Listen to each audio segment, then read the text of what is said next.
Hello, it's Rafki here. Welcome back to the channel. Sebelumnya kita udah bahas dasar-dasar penting yang kita butuhkan dalam menggunakan LabVIEW. Bagi teman-teman yang belum lihat video sebelumnya, bisa cek linknya di deskripsi di bawah atau klik di atas sini. Pada video kali ini kita akan sama-sama belajar mengenai chart atau bagan dan grafik di dalam LabVIEW. Bagan dan grafik adalah salah satu cara untuk menampilkan dataset yang kita miliki di dalam LabVIEW terhadap waktu. Chart adalah indikator numerik yang digunakan untuk menampilkan satu atau lebih plot data dengan laju yang konstan dengan tampilan berbentuk gelombang data dinamis. Titik-titik data yang ditampilkan akan disimpan di dalam buffer, dan ketika buffer ini penuh, maka akan menimpa poin data yang lama dan akan update secara otomatis poin data yang baru. Atau sederhananya, chart menampilkan data poin demi poin terhadap waktu. Sedangkan grafik memvisualisasikan seluruh dataset dalam satu waktu sekaligus. Grafik hanya akan memplot fungsi yang bernilai tunggal, Y sama dengan Fx,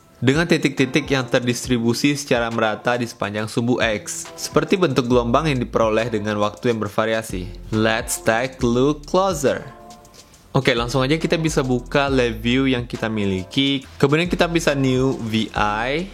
Nah, sekarang kita udah punya Virtual Instruments dengan front panel sebagai user interface di sebelah kiri dan block diagram sebagai program yang ada di belakang user interface pada sebelah kanan. Nah, di sini kita akan gunakan program yang sebelumnya kita udah pernah buat, yaitu program konversi suhu sederhana Fahrenheit to Celsius. Well, di sini kita udah punya program konversi suhu sederhana yang udah kita bahas pada beberapa video sebelumnya. Bagi teman-teman yang belum tahu, kalau kita run programnya, nah,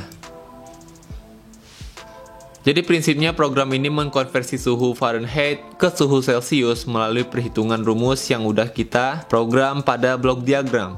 Well, tampilan yang kita miliki itu bagus untuk melihat secara langsung output Celsius yang kita inginkan. Namun cara ini kurang efektif apabila kita menginginkan data tren atau melihat data dalam kurun waktu tertentu. Di sini kita membutuhkan chart and graph atau bagan dan grafik. Nah, di sini kita bisa stop programnya. Kemudian pada front panel kita bisa tambahkan chart terlebih dahulu. Nah, jadi kita bisa klik kanan, kemudian pada bagian graph. Di sini teman-teman bisa lihat ada waveform chart. Kita bisa tambahkan ke front panel. Dan secara otomatis blok diagram atau program yang ada di balik user interface waveform chart akan tertampil pada blok diagram. Kita bisa besarkan sedikit.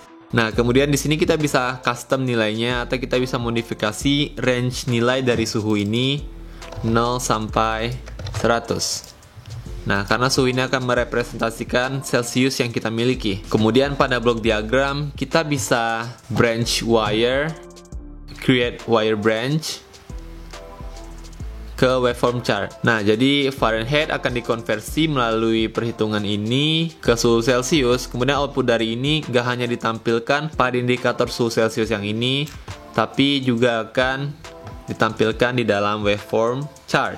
Kita bisa run programnya. Nah, di sini teman-teman bisa lihat suhu Celsius yang tertampil terhadap waktu adalah sekitar 35,8 derajat Celsius.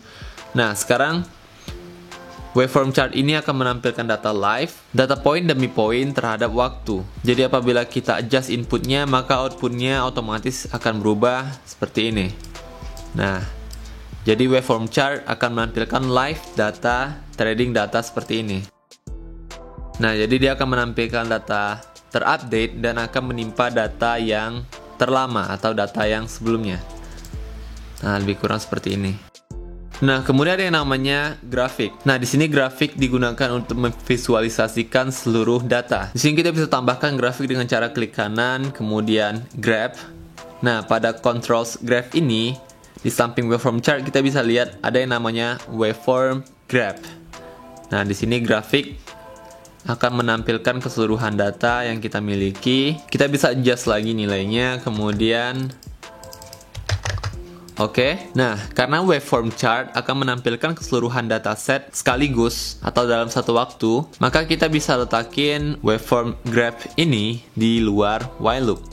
Nah, kemudian kita akan wiring outputnya melewati while loop. Nah, di sini apabila kita klik wiring ke loop, maka secara otomatis loop akan memberi fasilitas yaitu tunnel. Kita bisa ubah menjadi indexing. Nah, kemudian kita bisa hubungkan ke waveform graph. Nah, jadi kita ubah indexing karena kita bisa help. Nah, di sini teman-teman bisa lihat wire yang kita wiring di dalam index ini adalah array satu dimensi. Nah, apabila kita menggunakan tunnel yang last value, nah maka akan broken wire atau wirenya nggak bisa terhubung. Nah, kenapa array satu dimensi? Nah, kita membutuhkan array karena data yang akan ditampilkan adalah dataset sekaligus atau keseluruhan dataset yang kita miliki di dalam while loop ini. Jadi kita butuh array dan di sini kita menggunakan array satu dimensi. Nah, sekarang kita bisa run programnya untuk melihat bagaimana hasilnya. Kita bisa run, kemudian kita bisa adjust nilainya. Kita akan turunkan 27 derajat Celcius, kemudian turun lagi, kita naikkan. Nah, kita harus memvariasikan nilainya untuk melihat bagaimana hasilnya di dalam grafik. Nah, apabila kita stop programnya, maka secara otomatis dataset sekaligus yang kita punya sebelumnya itu akan tertampil di dalam waveform grafik. Kalau kita run lagi, nah, teman-teman bisa lihat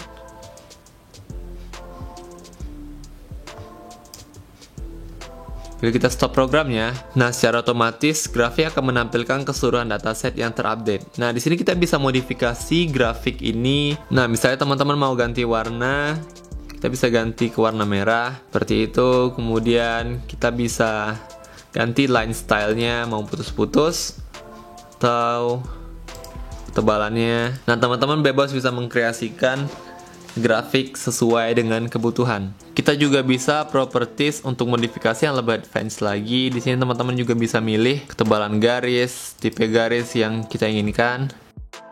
Seperti itu. Well, that's it. We're done for today. Oke, itu dia cara membuat chart dan grafik di dalam LabVIEW. Jangan lewatkan video-video selanjutnya yang pastinya bermanfaat untuk teman-teman semua. Kalau teman-teman ngerasa mendapatkan pengetahuan baru dan manfaat dari video ini, pastikan teman-teman semua support dan subscribe channel ini untuk sama-sama belajar dan berbagi ilmu pengetahuan. Jangan lupa komen apabila ada pertanyaan dan masukan. So, thank you for watching. See you next time.